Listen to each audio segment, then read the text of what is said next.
Liz, on this Galentine's, I understand that there's madness afoot. That is a terrible transition. Madness takes its toll, but listen closely. Not on Galentine's Day, but definitely on Valentine's Day, madness takes a toll. But even if you are not observant of Valentine's Day, and I personally am not. Yeah, I'm a secular household. I don't.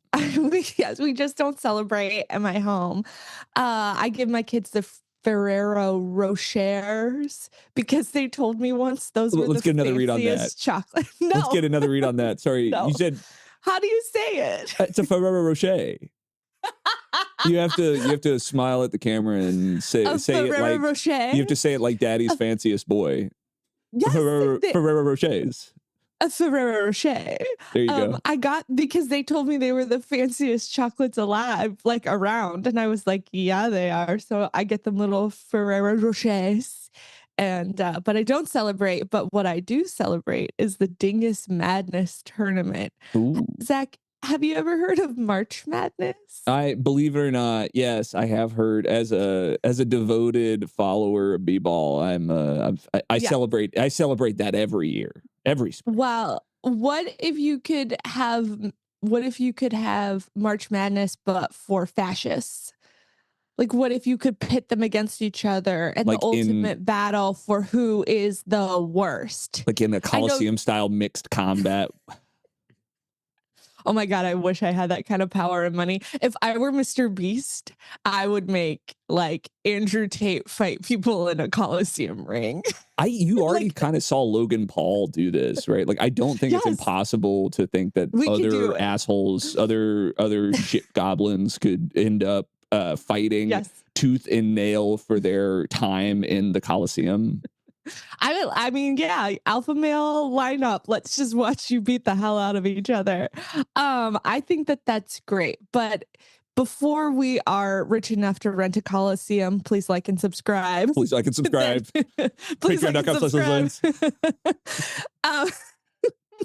In the meantime, we have Dingus Madness Tournament. This is, I believe, the 4th annual Dingus Madness Tournament where friend of the newsletter, Bo Anderson, puts together all the past dinguses in head-to-head matchups, and you can vote. So this week, we have launched the first matchups of the Dingus Madness Tournament. And it is the Sucky 64. Let me give you an idea. I got it. This is all. I love alliteration. I'm like actually a child. You make an alliteration, and I immediately it hits me in the lizard brain. Yes, the lizard. That's how lizards evolved: fight or from flight alliteration. or alliteration. It was a middle school literary device, right? Isn't that how the brain works? I was homeschooled. I don't know what you're talking about. So that's just my response when I don't want to talk. So let me give you an idea of some of these matchups, okay, in the Sucky 64. My body is ready. People can go to patreon.com/LizLenz, click on the Dingus of the Week. $5 a month, $10 a month. This is free. Anybody can vote in the matchups, but please support us. $5 a month, $10 a month. And you can go vote because Bo has put together these incredible matchups. Do you want to hear a couple of the matchups? Do you have some favorites? I'd love to. Oh, so who's worse? Pete Buttigieg or Sean Duffy? That's actually not. That's so mean. For little Pete. You're talking about the mayor from South Bend, little former Secretary of Transportation. He's definitely better than Sean Duffy. If there's ever been a man that more embodied the mentality of a bike lane, it was Pete Buttigieg. Remember in the caucuses when he like seemed so surprised by things, and I like kept calling him teen behind in the newsroom. I was working in a newspaper, and I'd be like, "Oh, teen mayor learns about how plumbing works." You know, he'd always just be like, "Boy wonder, boy wonder discovers the dump." he was just always, he seemed so genuine. Like he'd get questions, and this is like obviously like Iowa journalist nerd stuff, but like people would ask him questions and he just seems so like, oh, I guess I never thought of that at this point. But mostly harmless. So Sean definitely Duffy, not mostly harmless. No bike lanes could say no erection of bike lanes could make this man less of a shitheel. No. But here's a good matchup: Jeff Bezos v. Sam Altman. You've just bummed me out because like I want the Coliseum battle so dearly. The short sword fight to the death of these two. I want them to fight to the death, but who would win? I mean, who's the worst? Jeff Bezos. He's more of a worm. He'd throw sand in someone's eyes. That feels like on brand for him. Yeah, he's definitely bad. Remember Amazon employees having to pee in bottles? Remember Amazon employees dying in the tornado because they couldn't leave? Sam Altman is just an AI guy who's also doing a lot to make America worserist. He's drinking my clean water milkshake. He's drinking it up. Every time you say Sam Altman, you have to like dump out 10 bottles of water and then throw the plastic on the ground. Okay, but also what about Ted Cruz v. Marco Rubio? Little Marco versus was it Creepy Ted? What was his Trump nickname? I don't know. I don't remember. That's one I blocked out. Ted. Titty Ted? No, that's not it. Sorry. Okay, what about a matchup of Kim's? Kim Reynolds v. Kim Davis. That's Iowa Governor Kim Reynolds, and was it like a Missouri recorder? It was like a Missouri County recorder. I can't remember what state she's from. Yes, yeah. But she was the one that like refused to issue marriage licenses after it was legal for gays to marry. Yes. What about Kristi Noem v. Kash Patel? Just a real rogues gallery. I keep like Kash Patel, the guy that said there was no, that there was nobody was implicated in the Epstein files. We'll get to that later. Nice work. And Kristi and noted dog killer. Like it's a bummer to know that the first word of your obituary will have dog murder in it. I gotta say, like the number of Republicans who do violence to dogs, and this began with Mitt Romney, like tying his dog to the roof of the car. And now we have, Kristi Noem just being like, and then I just shot a dog. And our dingus this week also has dog violence in her past. So you're just like, what's going on, guys? Like, why are you kicking? They're literally puppy kickers. And so you're giving your audience the chance to make a truly grim choice between the abyss looking back that Trump nominated into office and it's not just a literal any hornet. Dingus. A literal coat filled with a swarm of hornets. It's a coat of bees. A coat of bees. But no, it's just like Bo takes I've been doing the dingus of the week for 5 years. So he takes every dingus and then puts them all into these matchups, and then you get to vote. And then by the end of Dingus Madness, we will have crowned a new dingus champion, and I'll write a little newsletter for the people about this dingus. Because you're nothing if not a public service. I'm here for the people. You're for the people. I could be doing so many other things. Like broadcasting from like 3 or 4 other Hilton honors rooms. First of all, it's not Hilton Honors. It's Marriott Bonvoy. And excuse me. I am so deep in their honors system, like their rewards point system, that it's like the only cryptocurrency I believe in. Big Bonvoy over here. Controlling me. But a Bonvoy boy? A Bonvoy boy. And you too could be a Bonvoy. We can't be advertising for. I won't have it. I won't have it. Bonvoy, pay us, and we'll Dingus of the Week brought to you by. I'm telling you though, like I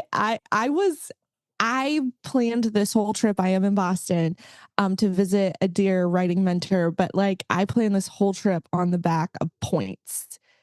I think I paid out of pocket $50 for this trip.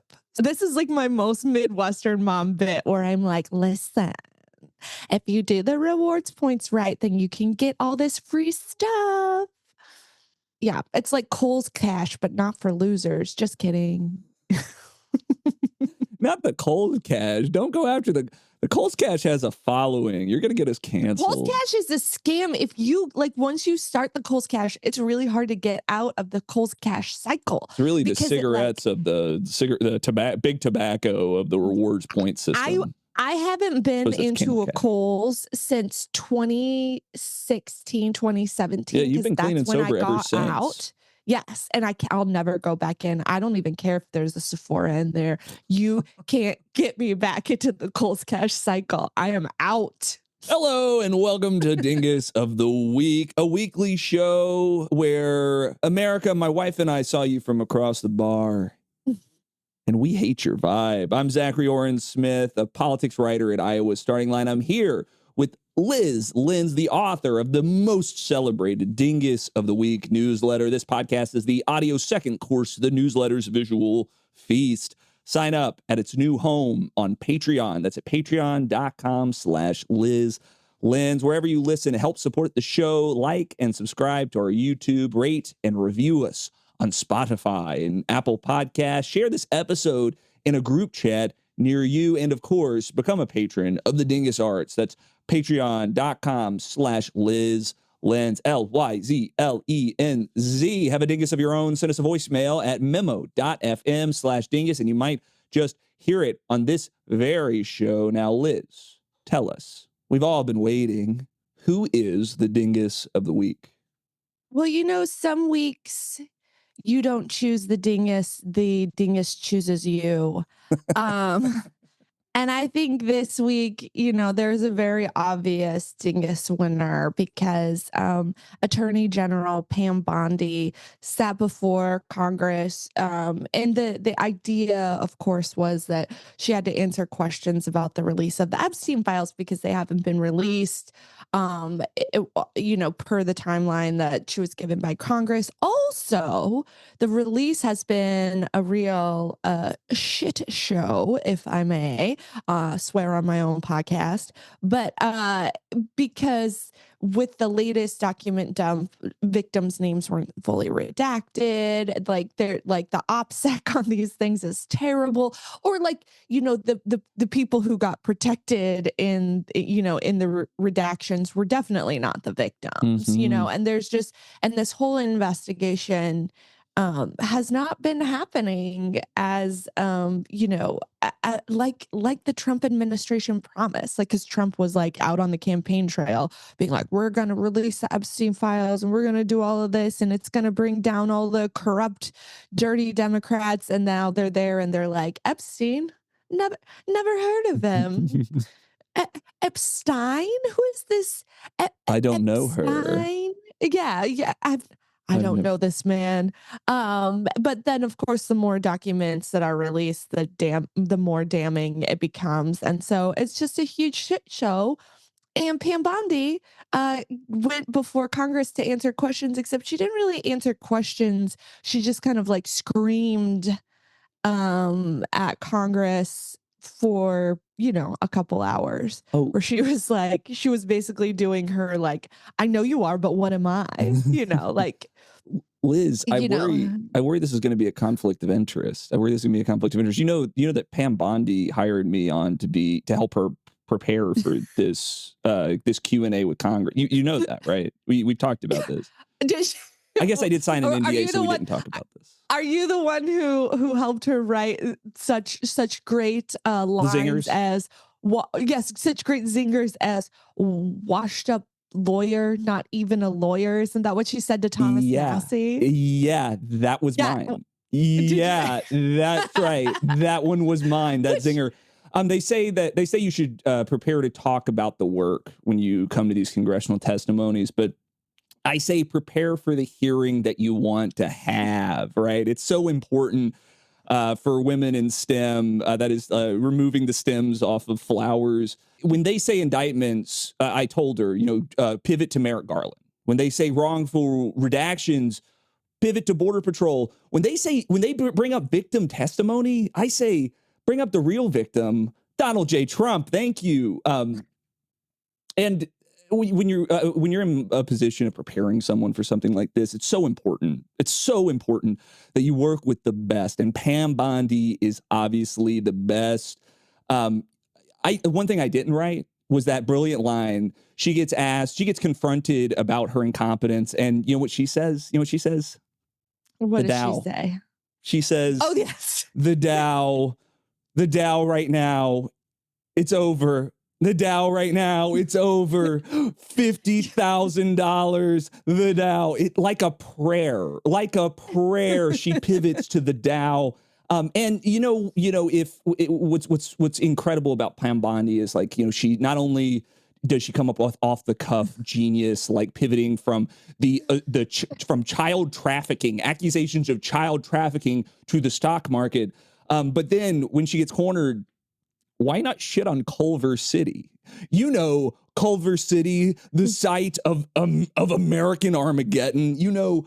Culver City, you might know it for the breakfast burritos, but I know it for depravity. Truly, in the Bible, you may remember Sodom, Gomorrah, Culver City.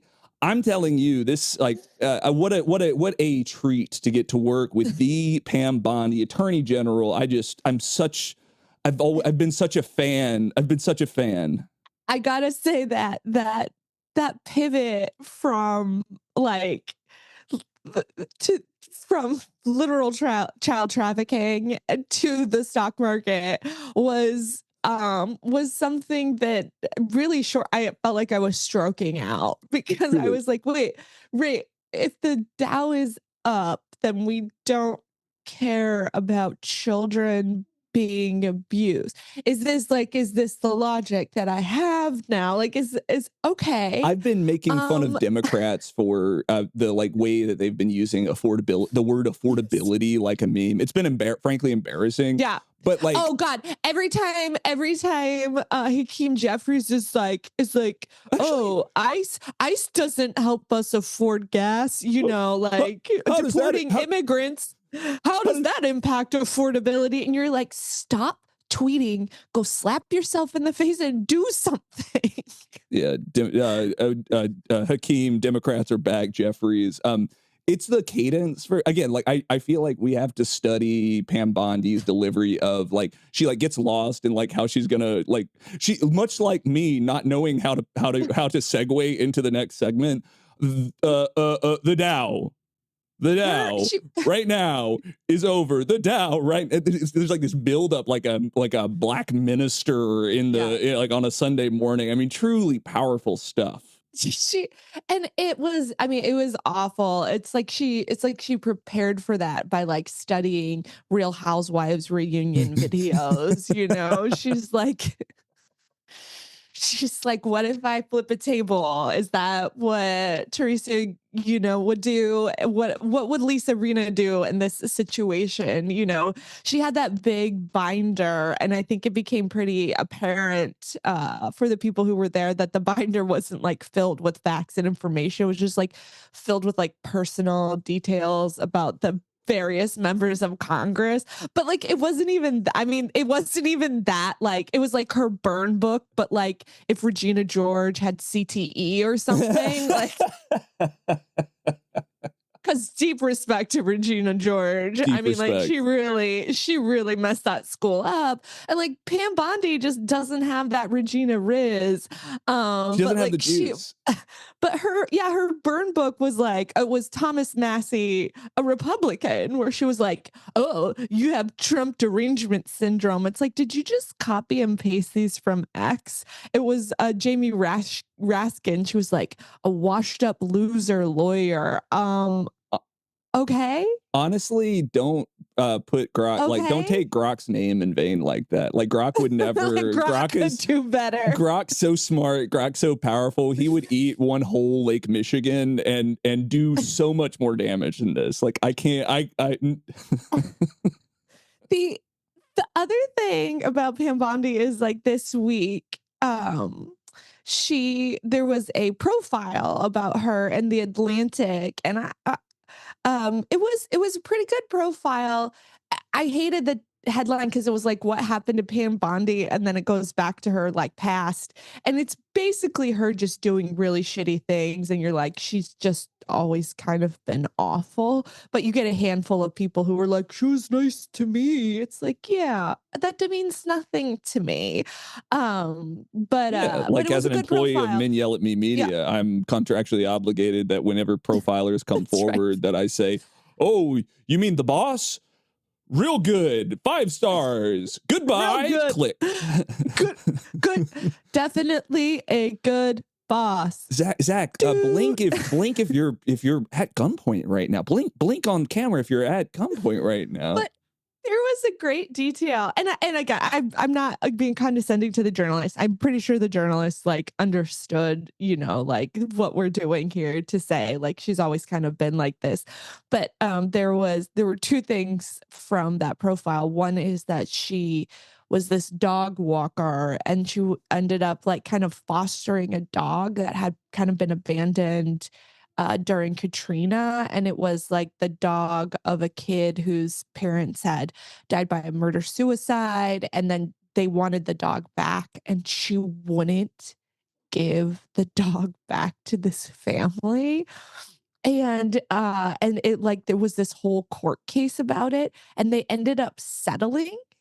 She ended up settling with like visitation rights to the dog, but she's never exercised those visitation rights. And it was just like, what was the point? Just give the dog back to the family. Oh my God. But when pettiness is your birthright, that's right. You gotta move forward. Why give the dog back when I can spend thousands of dollars on a legal case to make it a trauma impacted child's life just a little bit worse? What if I could just make their life a little bit worse? The other thing from the profile was that she often calls reporters off the record.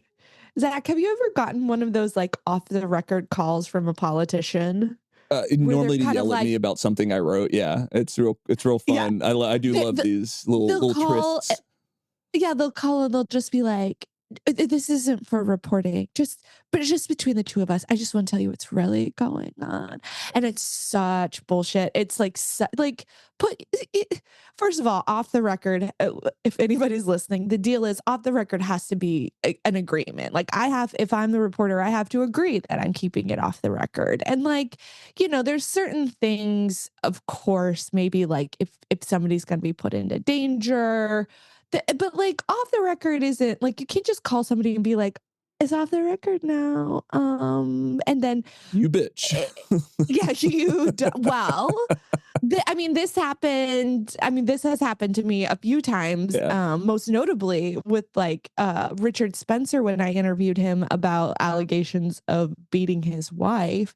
And he appeared so reasonable. And I talked to all these people who kind of knew him. They're like, oh, he's so reasonable. It's like, okay, what does reasonable mean when it comes to Nazis?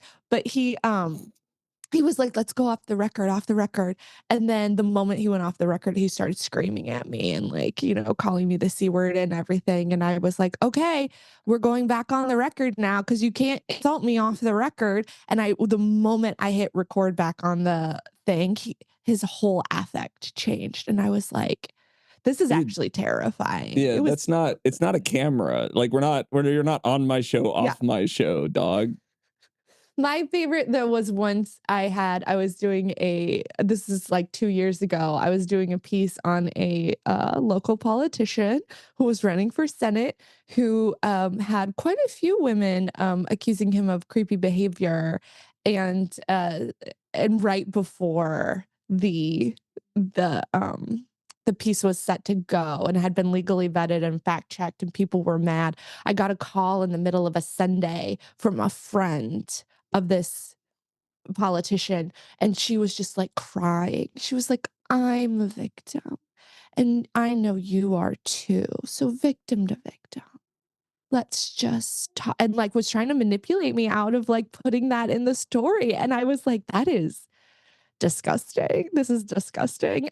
Stop doing this, people. But it works sometimes. But Bondi does this, and she'll call reporters and she'll cry to them. And I think it's like a great little detail about like what a little sniveling loser she is. But it makes the testimony kind of make sense. Like that somehow that fits with this character. Yes, the blonde woman using tears to like, make people think she's the real victim. But like what shocks me is that she's capable of secreting tears. Oh yeah, you're like that. It might be the well might have dried up a long time ago. Is that what you're saying? That's right. Like yeah, and she also looks so dehydrated too all the time. You're just like, are you okay? But I did a little research and I found that she doesn't actually cry. She just has to, secrete venom through her pores. Oh, like that's where her venom sacs are. Is in her eyelids. That's really nice. That's right. And then if she doesn't actually secrete this venom regularly, then Kash Patel has to milk the venom out of her through her toes. And Kash, it's not a job for him. Milking Pam Bondi's venom sacs is a calling. That's incredible. I'm going to be thinking, you've done this to me. Now every time that I see Pam Bondi, the first associate is going to be, you mean venom sacs Pam Bondi? Venom Sax Pam Bondi. You mean Pam Venom Sax Bondi? Is that the AG of the United States? Is that who you're talking about? I put that in the newsletter, and when the editor went to edit it, immediately she started texting me. She was like, that is the most heinous joke. She was like, that is disgusting. She's like, she was like, the visual of Kash Patel like touching Pam Bondi's toes. Like, she's like, you need to pay me more. Yeah, for what is would you sue for mental pain and anguish? Yeah, that's mental pain and anguish for sure. There's gonna be a union. There's gonna be a union discussion over that poor editor.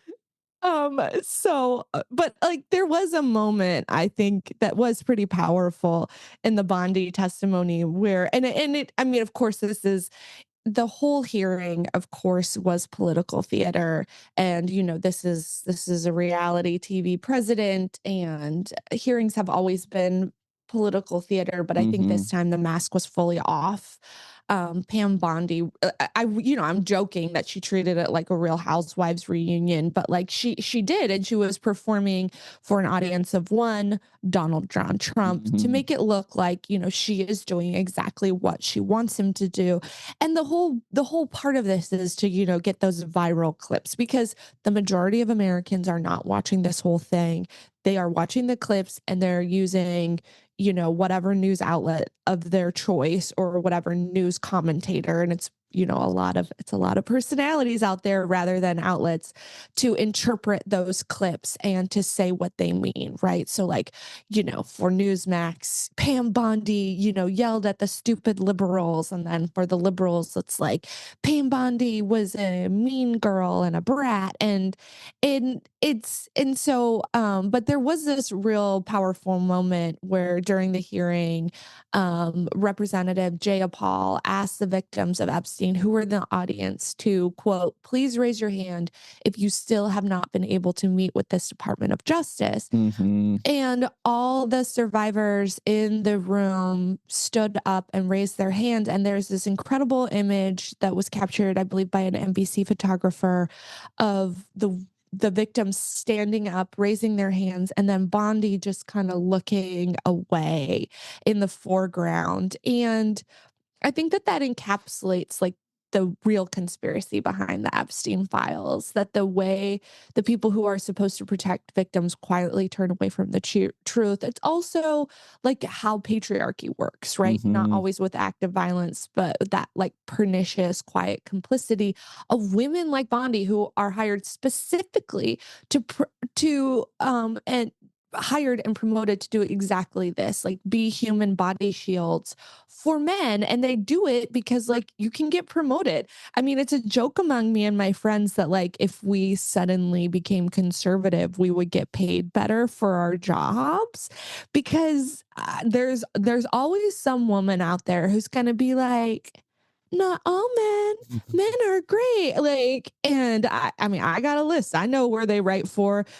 Oh, these women are being hysterical. I really like men. And you know, there's always going to be that girl. And it's like, girl, you literally can only have this job because of feminists, one. And two, they don't love you. They will throw you under the bus immediately. I mean, Joni Ernst, you know what That's I right. mean? Like her whole career and got thrown under the bus. And now she's stepping down and her career, she stepped down before Chuck Grassley. That's right. Which is insane. Anyway, so that like, you know, that was just a really powerful, I thought, moment in a what was essentially, you know, a frustrating and stupid hearing. It's like the defense, right, is that the Justice Department is too disorganized to redact the names, emails, addresses, pictures of the victims of child sex crimes, right? But somehow they are organized enough. You mentioned Rep. Jayapal's testimony or questions period during this hearing. They were organized enough to track a representative of the people's search history and what they were looking up when they were looking at copies of the unredacted Epstein files. Make that make sense to me. Right. It's just they don't care. They don't care, and they don't have to care. But I do think what's interesting about the Epstein story, and the reason it keeps coming back up is because it was a story for Republicans, right? Like before they were in power, they were like, "This is how we're bringing down the Clintons," which is, you know, so funny. I love it, you know, because they're like, "We're going to bring down Democrats," and you know, it's like Democrats are like, "Great, please take Bill from us. Please take Bubba from us. Please take will no one rid me of this meddlesome sex past, like please." And it's just, but they got their base up into this like frothing mess over Epstein, and now that they're in power and they're like, oh yeah, it's like all the guys we need money from, you know, Bill Gates. Weird. That's how power works. Oh, it's kind of crazy. And people still want it to be like, oh, there's like some weird, you know, like complicated conspiracy. I slipped down the internet rabbit hole and saw liberals talking about shipping babies in Wayfair containers again, and I was like, okay, we don't let that. That's not what's happening. Well, here's the deal. We did kind of open the box to it with this. It turns out it was actually rich multinationalists collaborating to commit sex crimes. Yeah, and of course in like an environment where like, you know, actual truth has been kneecapped and disinvested in, and so it's like, okay, but like, yeah, the real conspiracy is just like rich people hang out with each other and protect each other. Right. And that was something that happened last week where you know, it came out that like the person who sued the creator of the Shitty Media Men list was like reaching out to Epstein for like financial help, and it appears that that's one of the ways that he was able to fund that lawsuit. And you're just like, oh yeah, all these shitheads stick together. It was not people didn't stop going to Epstein after he was convicted. They went to him because he was convicted. They're like, oh, Oh, my guy. Oh, you survived this. I need to survive this. Help me out. Help a brother out. Right.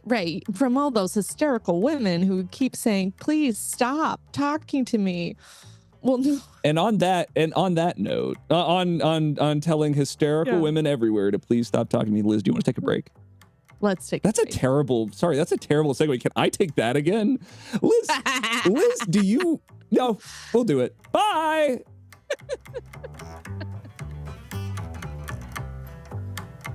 And we're back. Liz, I want to play a game. Can we play a game? Yes. You want to play a little game? I love little games. So, I, like so many good red-blooded Americans, am fully locked in on the Olympics because I love niche drama.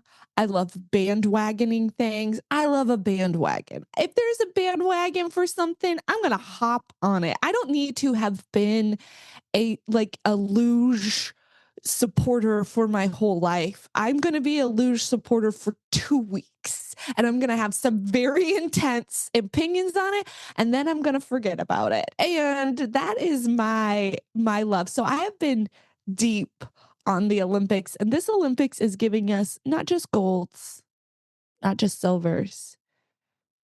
It's giving us great gossip. Ooh. So I know that you have a baby, you have a job and a life, so you probably haven't been as locked into the Olympics as I am. I mean, so I made up a game. I mean, I have been locked into video footage of women's skeleton. Have you been paying attention to these? But I came up with three gossip scenarios from the Olympics. 2 are true, 1 is fake. Okay, I think I can do that.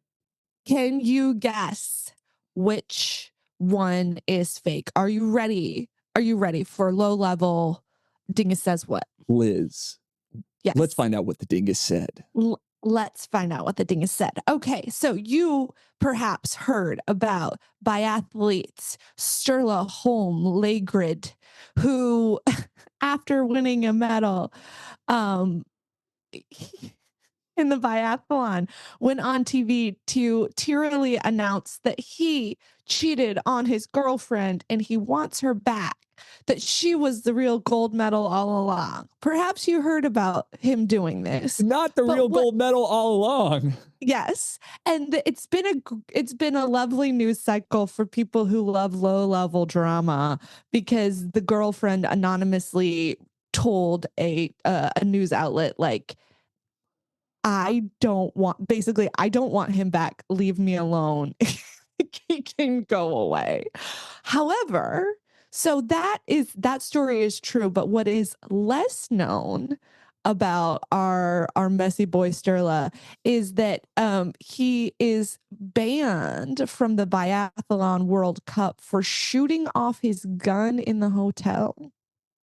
So that's one little story. Okay. I mean, it sounds like he's going to be shooting off his gun alone in a hotel for a couple of, maybe at least a couple of weeks yet. Yacho! Damn it. Okay. Also, biathlete gossip. Sorry. Shooting off a gun alone in a hotel is such a horrible metaphor. It's an American metaphor. That's right. It's so insane that he's not an American, because that's a real like Yosemite Sam truly thing to do. Okay. Also, biathlete gossip. We must ask ourselves, are biathletes okay? Because French biathlete was found guilty of using a teammate's credit card and racking up over 2,000 euros in debt. So that's another story. What kind of debt? Just credit card. Was it good debt or is it bad debt? It's like cholesterol, you know. Like what did you buy? Maybe she bought Julia? some property. I don't know. And the real kicker to that story is that Simon then medaled in the event while her teammate got 80th place. Which I don't know. Some bitch takes my credit card. Like I'm gonna do a little like I'm gonna Nancy Kerrigan those knees. Like she's not meddling.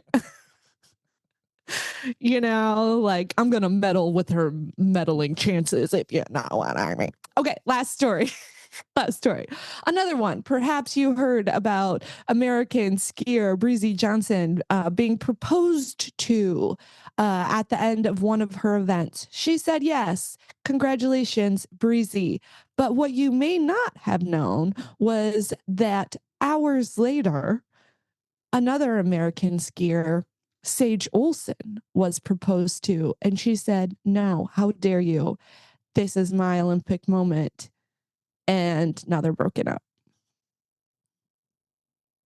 Okay, so it's run these back by me. It's a shooting. So it's either it's shooting a gun, shooting a gun in a hotel, male loneliness, or credit card fraud, or the failed proposal. It's got to be the credit card one. You didn't put your whole heart into it. Oh, that was the fake one, right? No, that's real. Is that real? I thought real. For sure when you didn't have the what it was spent on, that it was like that had to be fake. So which one was fake? There's no skier named Sage Olsen. I made that story up. Yes. I hope not. There's a lot of skiers out there. I don't know them all. It did sound like It did sound like a plausible skier name. Breezy Johnson, Sage Olsen. Like, come Justice on. For Sage Olsen.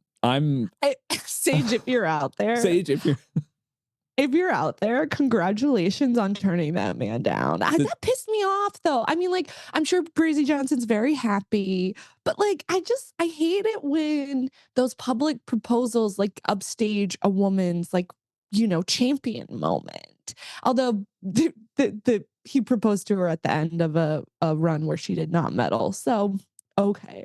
But still, I don't know. Do you think it was contingent on her not meddling?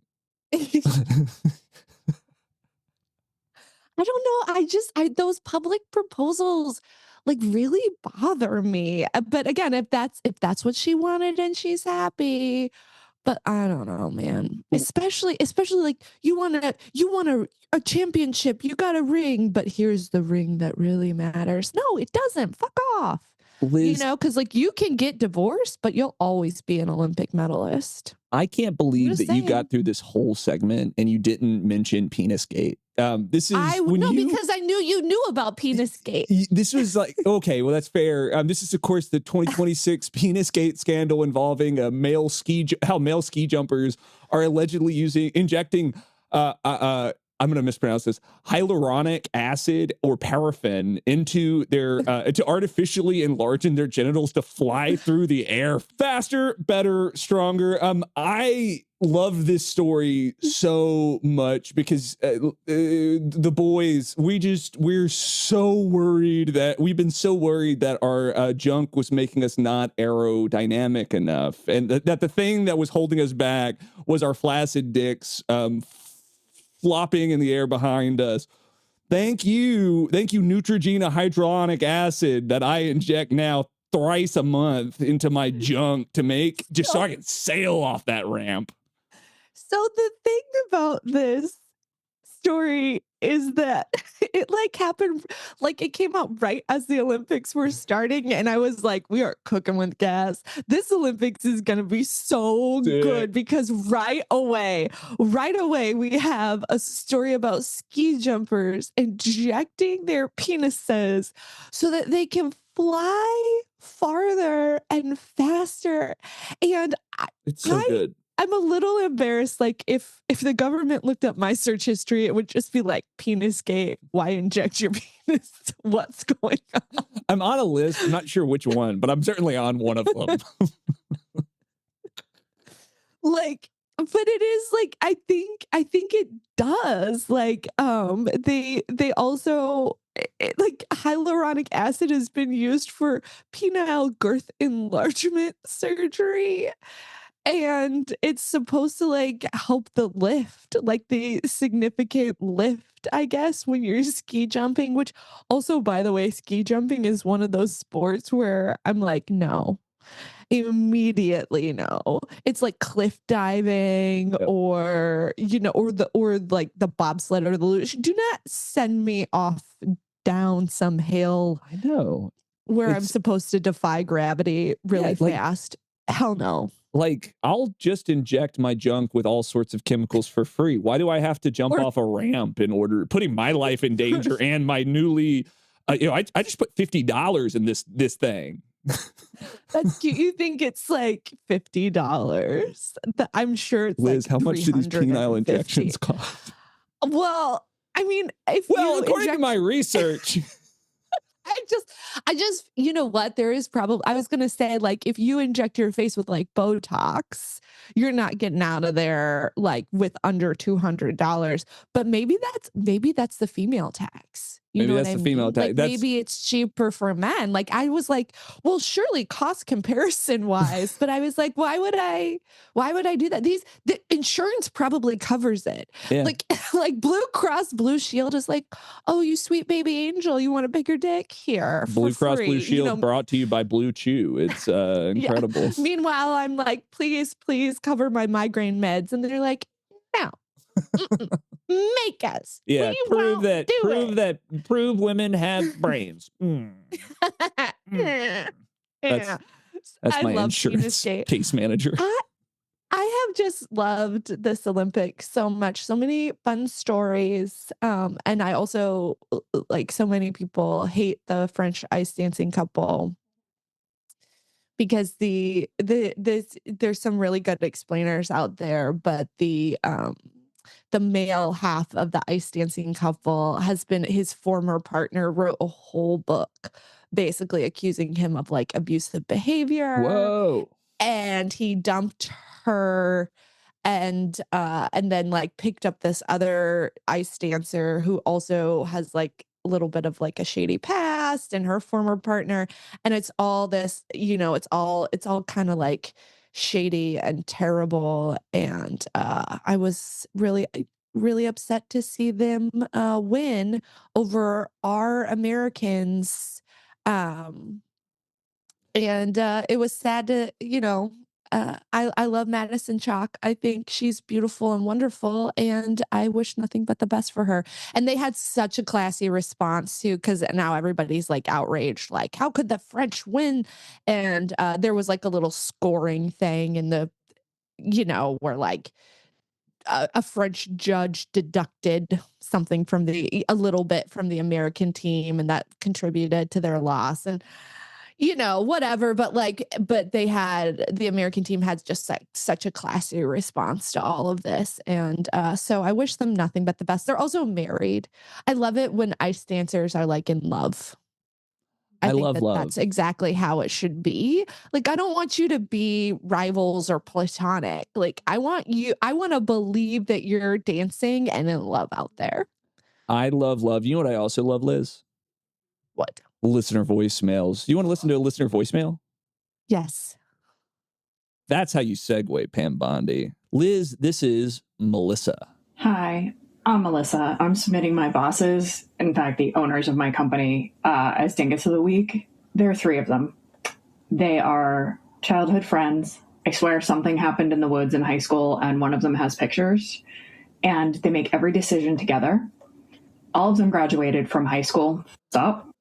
Additional education, and all of them believe that they have the business skills and knowledge of, I don't know, Jack Welch or somebody.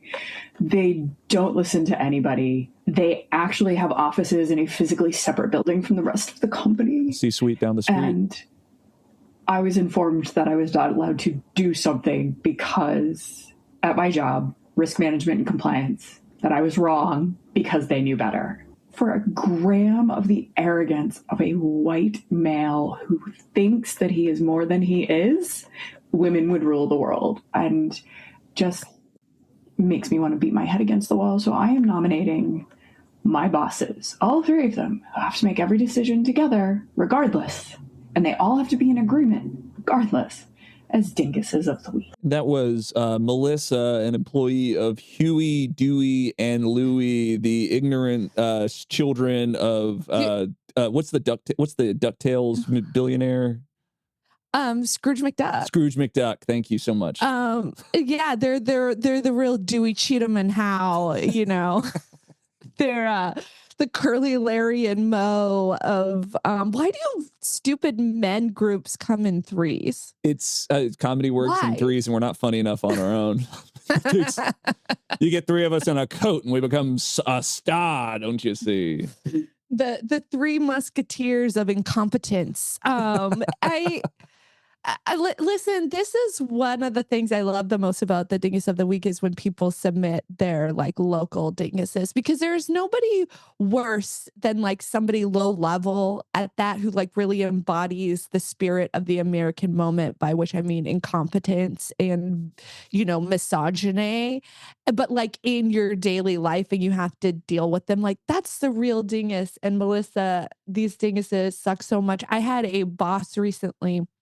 Many years ago, I worked for a marketing company, and one of the bosses there would just like scream at me.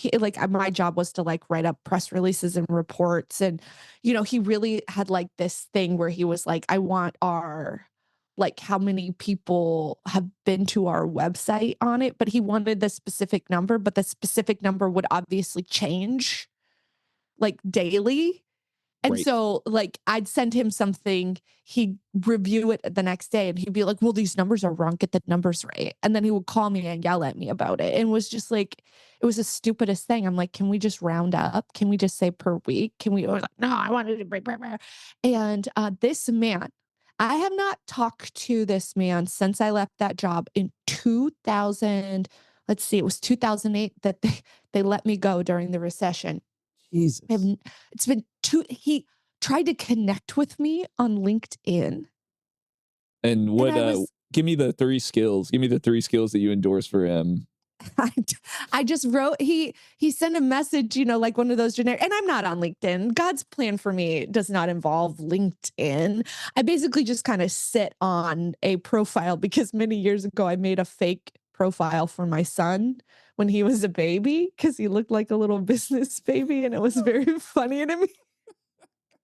I don't know. He was like the same age as your baby. And I think I was like going insane, but I was like, wouldn't it be really funny to create a LinkedIn profile for your baby? And he had a picture of him with a little tie that he'd like drooled on. It was a little so tie cute. in a briefcase. This is like why I'm on LinkedIn. And then later I was like, oh, I should get my kids' pictures off the internet. And I did. And then I've just been squatting on this. But he'd sent me one of those generic, like, we should connect on LinkedIn. And I just replied, I was like, no. And also, I remember you as being one of the worst bosses I have ever had in my entire life. And then that was it. But endorsed on LinkedIn for huffing farts, screaming, for screaming, for and that's for eating bugs. He eats a mean bug. 5 stars. Do you get stars on LinkedIn? Poopy face. Poopy face. I hope that for Melissa. Like, I really hope, Melissa, you get one of those moments where you've moved on. And you see Dewey, Cheatham, and Howe in a bar, and you get a chance to walk up to them and like have a moment where you're like, not only are you ugly, but you're incompetent. Go with the hairline. Throw your drink. Oh, go with the hairline. The way it would hit me, just be like, I think the hair plugs look natural. That hits every time. The only thing more depressing than your profit and loss statements is your hairline. There you go. There you go, Melissa. Like, we gotta like something like that. Like this same company, they fired me. They didn't fire me. They let me go. It was the recession. A week before Christmas, one day before my birthday, and it was also like right after the big flood of Cedar Rapids. I had helped them save family heirlooms from the building. I had climbed in through the roof of this building and helped them like save family heirlooms from the flood. Laura Croft. I just really wanted to crawl through the ceiling. I mean, like, I make it sound like I'm but I was like, awesome. A chance to, like, I don't know, Mission Impossible, a building.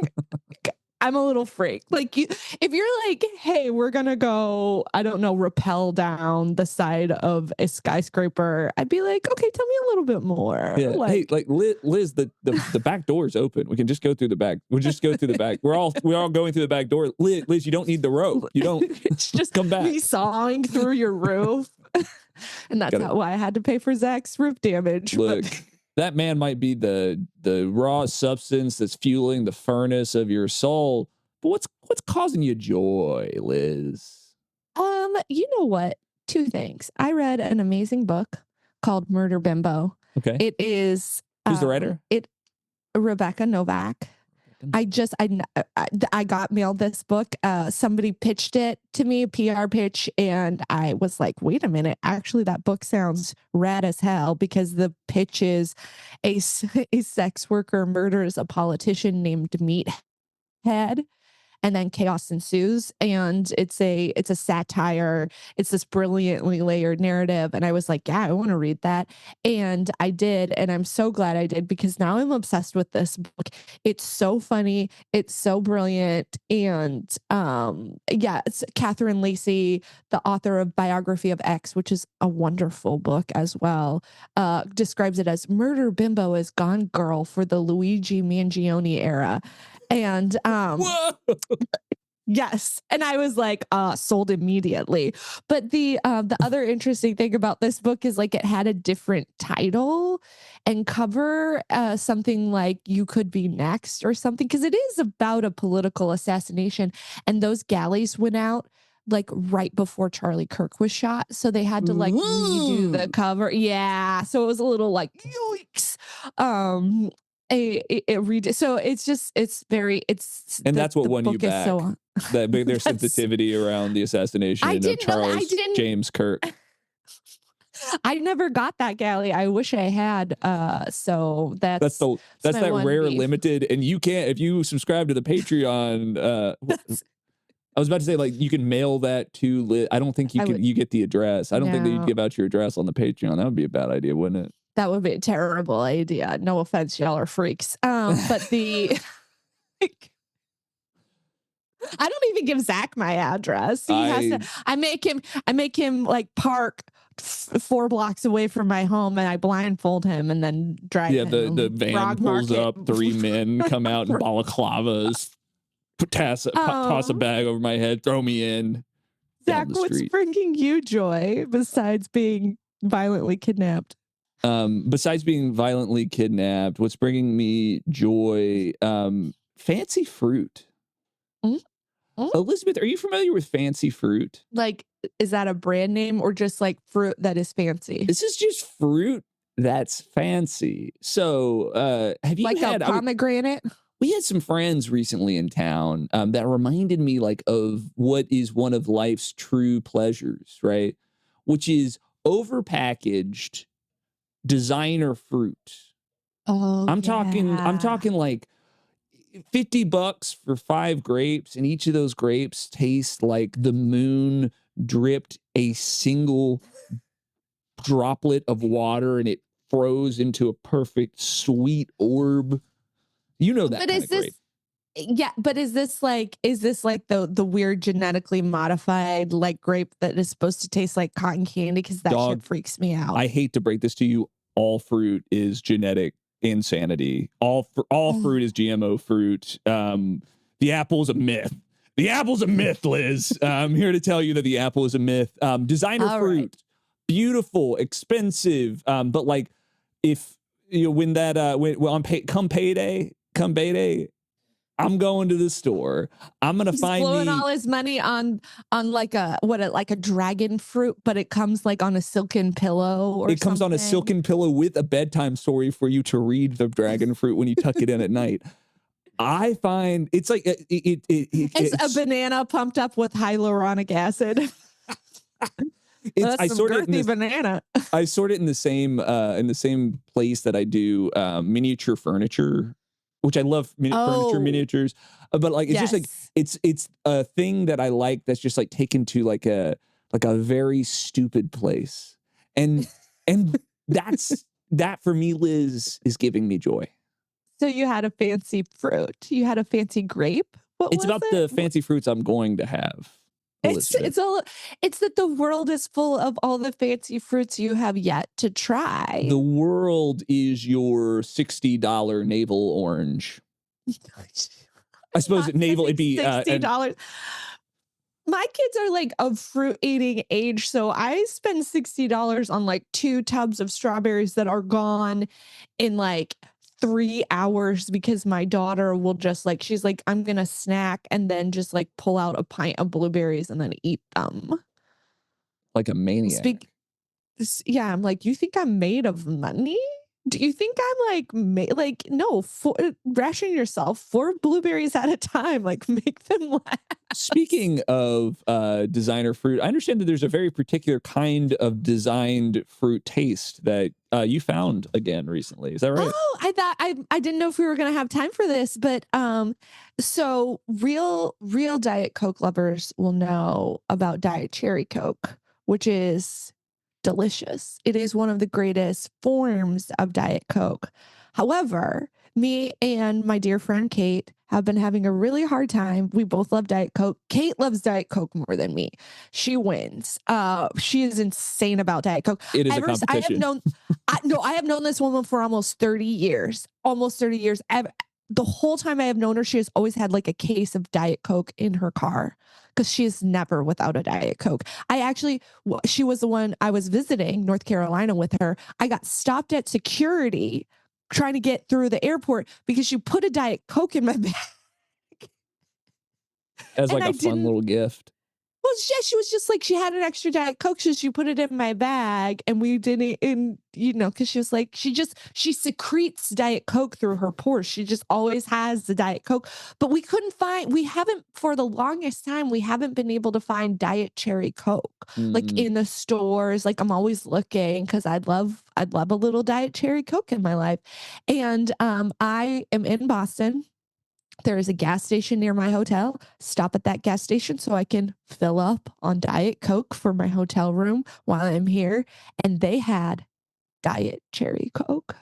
And I bought like 5 bottles of it. And the guy was like, "Oh, you must be thirsty." Was this what was what kind of packaging was it in? Was it you said a bottle? It's in a plastic bottle, which is the lowest form of soda drinking. As we all know, it goes the soda drinking forms is McDonald's fountain, any other fountain, then a glass bottle, then a can, and then literal dog shit before a plastic bottle. But those are that's the actual ranking. No, this isn't up for debate. No, sorry, I've run the numbers. Liz, I've looked at the data. I've crunched the numbers. It's actually Diet Coke the long way. Oh my God. It's actually the tall boy can. No. You may not like what true flavor looks like, but that doesn't make that. But this is what the data is showing us: is that Diet Coke the long way in the very tall can, the can that's literally called a tall boy. That can is actually the biblically accurate Diet Coke. See, it freaks me out because I don't think anything should come in a can that big, because the whole point of like a can is that it is it's a smaller vehicle for the beverage so that as you're drinking it like you can drink it before it gets too warm. If you have a tall boy like that, by the time you get halfway through, that drink is warm. No, that is disgusting.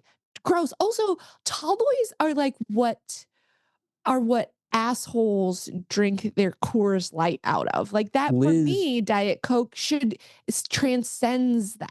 This is the most offensive attack, and that's what this is an attack on my soul and being. Male culture. Tall boy is like my favorite way to consume liquids. If like I could drink my daily allotment of water out of like cracked tall boys, I would do it. And Liquid Death does that for you. In Liquid Death, we are looking for sponsors. Just heads up. I think it's the most efficient way. If you're sipping your tall boy long enough for it to get warm, dog, you're not drinking. You're not ripping that peeber. You're not ripping that peeber fast enough. I sip a drink. Like, I'm a sipper. Like, what are you doing? You're just like chugging your Diet Coke? That's not what I said. That's not what I said. I said I grip it and rip it, Liz. I said I grip it and rip that tall boy. That's just my culture. You grip it. So and then you got to shout, grip it and rip it when you crack it. It's very important. It's part of the ritual. It's romance, Liz. I like to romanticize my tall boys.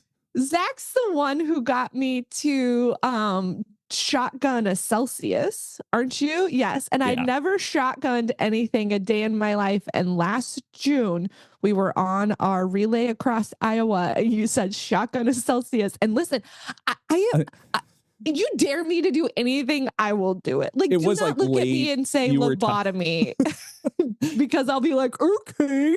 Like, you were like, shotgun that Celsius. And I was like, great. How do I do that? And then it took like a team of 5 people to be like, you homeschooled loser, you stupid virgin. How have you never shotgunned anything? You're 43. And then I shotgunned a Celsius, and I gotta say, that's now my number one favorite way of delivering Celsius to my brain. It's not quite intravenous. It's not quite intravenous use of Celsius, but it is very close. It takes a little bit to hit, and then once it does, you're like, okay, I have made some choices. Like, I don't think cocaine could ever. Thanks for listening. Patreon.com/Liz Lenz is the home of Dingus of the Week, a Maniela Media production. Love or hate what you heard. Help us keep it coming all year long. Here's what you can do to help out. 1, like and subscribe over on our YouTube. That's YouTube/Dingus of the Week. 2, rate and review us on Spotify or Apple Podcasts. Next week, we're going to start reading a couple of reviews. So if you get yours in, we might hear from you. 3, share this episode with a friend, maybe the group chat, maybe your mom. Moms love Liz. My mom is sending me drink recipes that the two of them will make when she comes into town. Share it with your mom. Dingus of the Week, Patreon/Dingus of the Week. That's not even it. Patreon.com/Liz Lenz. It's like who hired this guy? 4, and last, become a patron at just $5 a month. You can help keep us rolling. You can pay to keep me gripping and ripping tall boys from here to the sunset. Have a dingus of your own and want us to talk about them. Maybe why stop at 1 bad boss when you can have 3? Go record a short message for us at memo.fm/dingus. Thank you so much to Zachary Oren Smith, our producer. Thank you to the anonymous editor who keeps us on point, who keeps us crispy, and who is probably going to sue me for my joke about Pam Bondi needing to have her poison milked. And also thank you to Laura Benitez and the Heartbreak for our snappy little tune. Dingus of the week, lost your paddle up Ship Creek. You're not smart, just an a-hole. Elon's calling from his K-hole. Read those racist tweets, tell lies about vaccines. Perhaps you'll be our dingus of the week.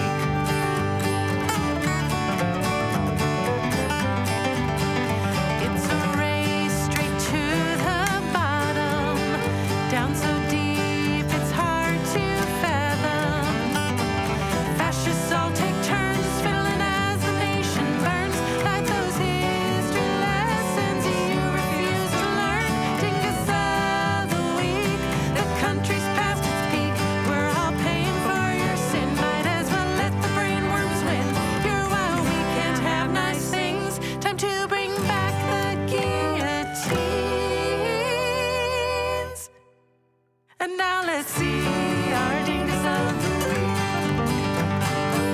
sorry. I ate really spicy food yesterday, and I am absolutely shitting the hottest snakes I have ever had in my entire life. Now that we're on the recording, I thought I'd tell you that it just is really tearing through my system like a fucking freight train. So like we had to take a podcast break so Zach could go fight for his life on the toilet. Go void my bowels into. I mean, but we talked about, and I'm thinking like I'm like on time crunch trying to like get this recorded before the nanny gets here, and I'm just I'm in absolute hell. So all right, anyway, and we're back.